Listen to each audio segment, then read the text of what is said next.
नमस्कार दोस्तों, मैं advocate Rajan Kumar Prasad, Delhi high court आज आपके सामने फिर से उपस्थित हूँ एक नए टॉपिक के साथ। पीछे आपने वीडियो देखा होगा कि हाई कोर्ट का मेंबरशिप या हाई कोर्ट का एडवोकेट कैसे बने, इसके बारे में मैंने बताया था। आज मैं आपको बताऊंगा कि सुप्रीम कोर्ट में मेंबरशिप लेने के क्या प्रावधान है और कैसे आप ले सकते हैं, और सुप्रीम कोर्ट के वकील आप कब कहलाते हैं।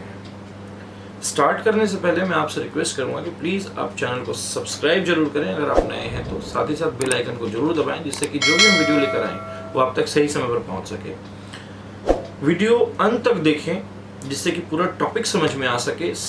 इसके अलावा शेयर जरूर करें लोगों से जिससे कि वो लोग भी लाभान्वित हो सकें। चलिए चलता हूँ टॉपिक की तरफ। आज का टॉपिक जो था मैंने बताया, थंबनेल में आपने देखा होगा कि सुप्रीम कोर्ट के एडवोकेट कैसे बने। देखिए, सुप्रीम कोर्ट में कोई भी व्यक्ति जिसकी प्रैक्टिस अच्छी खासी है वो जाके मेंबरशिप ले सकता है। मेंबरशिप लेने में कोई बार नहीं है, यानी कोई रुकावट नहीं है, रोक टोक नहीं है। अगर आप इनरोल्ड हैं किसी भी भारत के किसी भी स्टेट में, bar council, state bar council में आप अगर इनरोल्ड हैं, आपके पास इनरोलमेंट सर्टिफिकेट है, इनरोलमेंट नंबर है, तो आप जाके बाकायदा सुप्रीम कोर्ट में मेंबरशिप ले सकते हैं। परंतु उससे सिर्फ आपको प्रॉक्सिमिटी कार्ड यानी एंट्री कार्ड आपको मिल जाएगा, आईडी कार्ड मिल जाएगा, परंतु आप किसी भी पेपर पर अपने हस्ताक्षर नहीं कर सकते, यानी सिग्नेचर नहीं कर सकते लीगल पेपर पर। उसके लिए आपको एडवोकेट ऑन रिकॉर्ड का एग्जाम पास करना होगा।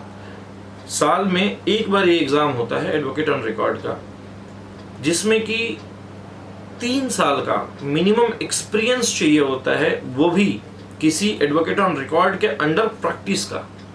अगर आपने किसी एडवोकेट ऑन रिकॉर्ड के अंडर आपने प्रैक्टिस की है 3 साल की, वो एक सर्टिफिकेट इशू करेंगे कि हाँ भाई आपने उनके अंडर प्रैक्टिस की है। उस सर्टिफिकेट के आधार पर आप जो है एडवोकेट ऑन रिकॉर्ड का एग्जाम यानी फॉर्म भरेंगे और एग्जाम में अपीयर होंगे। एग्जाम देने के बाद, एग्जाम क्वालिफाई करने के बाद आप एडवोकेट ऑन रिकॉर्ड हो जाएंगे, यानी सुप्रीम कोर्ट में आपका एक सिग्नेचर चलेगा। अगर किसी को पिटीशन कोई भी फाइल करनी है, कोई भी एप्लीकेशन फाइल करनी है, तो आपके सिग्नेचर के बगैर फाइल नहीं कर सकते। यानी अगर सुप्रीम कोर्ट में मुझे एक केस फाइल करना है, मैं जैसे मेरे पास सुप्रीम कोर्ट का मेंबरशिप नहीं है, सुप्रीम कोर्ट में मेरे पास मेंबरशिप अगर होता भी या है भी या मैं ले भी लूं, तब भी मैं साइन नहीं कर सकता उस पर।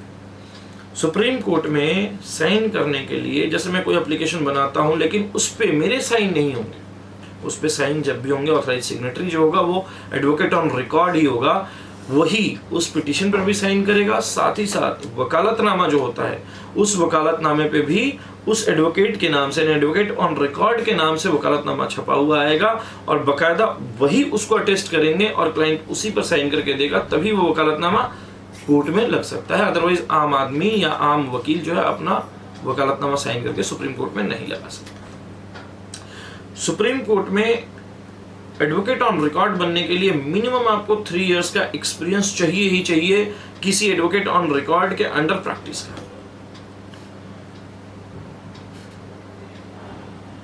इन सब के अलावा मैं आपको कहूंगा कि जब आपके पास केसेस हों, एडवोकेट ऑन रिकॉर्ड मेंबरशिप भी लेने की अगर मैं बात करूं, तो जब आपके पास केसेस हों तब आप मेंबरशिप लें।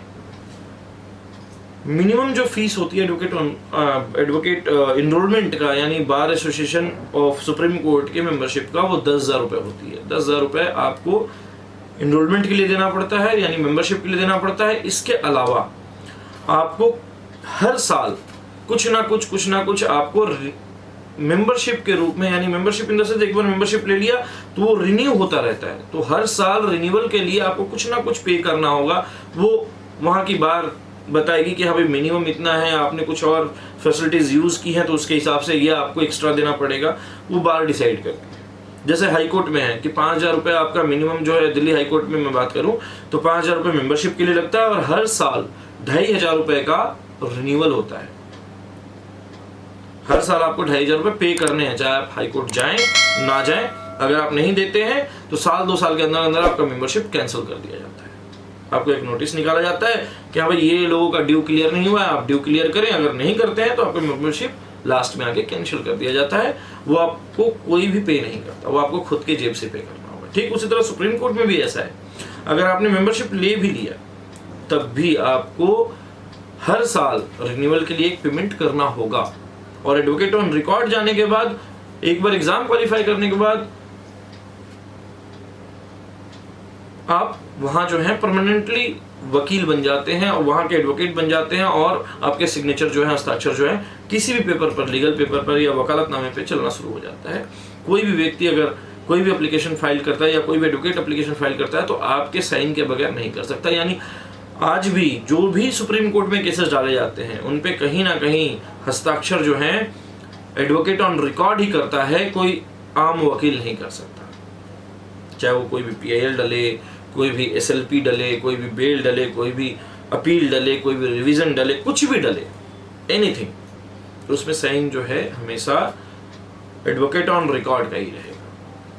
ये थी आज की पूरी जानकारी। एडवोकेट, सुप्रीम कोर्ट एडवोकेट बनने के बहुत सारे फायदे भी हैं, बहुत सारे फायदे हैं। फायदे एडवोकेट ऑन रिकॉर्ड बनने के, आप बहुत सारे लाभ को ले पाएंगे एडवोकेट ऑन रिकॉर्ड बनने के बाद। साल में एक बार एग्जाम होता है, जैसे अभी नोटिफिकेशन आया था कि नवंबर में शायद फॉर्म निकलने वाले हैं। नवंबर में अगर आप फॉर्म भरते हैं तो दिसंबर जनवरी तक आपके एग्जाम हो जाएंगे। एग्जाम के बाद रिजल्ट आएगा, रिजल्ट में जो लोग पास आउट हो जाएंगे वो एडवोकेट ऑन रिकॉर्ड कहलाएंगे। उनको बाकायदा जो है हाई कोर्ट, सुप्रीम कोर्ट की साइट पर जो है, वेबसाइट पर उनका बाकायदा नाम होता है और उनके नाम के आगे उनका एनरोलमेंट नंबर, मोबाइल नंबर दिया हुआ होता है।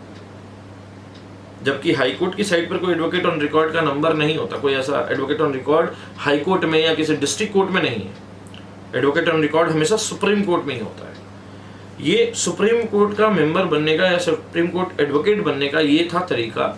इस तरीके से कोई भी वकील जो है, कोई भी एडवोकेट जो है, अपने प्रैक्टिस के दम पर या 3 साल, 6 साल, 10 साल की प्रैक्टिस के दम पर वो चाहे तो सुप्रीम कोर्ट का मेंबरशिप बन सकता है। लेकिन उसको एडवोकेट ऑन रिकॉर्ड के अंदर कम से कम 3 साल का प्रैक्टिस सर्टिफिकेट देना होगा, जमा करना होगा, तभी वो होगा, अदरवाइज नहीं होगा।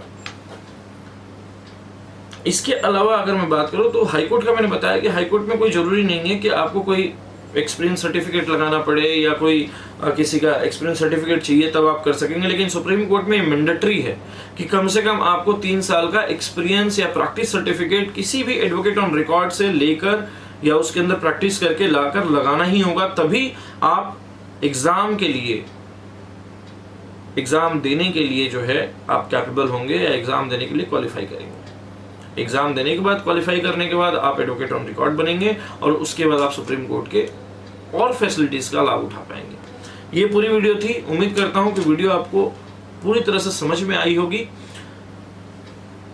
मैं अंत में फिर से आपसे एक बार रिक्वेस्ट करूंगा कि अगर चैनल पर आप नए हैं तो प्लीज चैनल को सब्सक्राइब करें, बेल आइकन को दबाएं ताकि नोटिफिकेशन के माध्यम से आप तक सही समय पर वीडियो पहुंच सके। वीडियो को लाइक कर दें, दूसरों को भी शेयर करें जिससे और लोग भी लाभान्वित हो सके। ये थी आज की पूरी वीडियो। मैं आपके साथ राजन कुमार प्रसाद आज आपसे विदा लेता हूं। बहुत बहुत धन्यवाद। नमस्कार।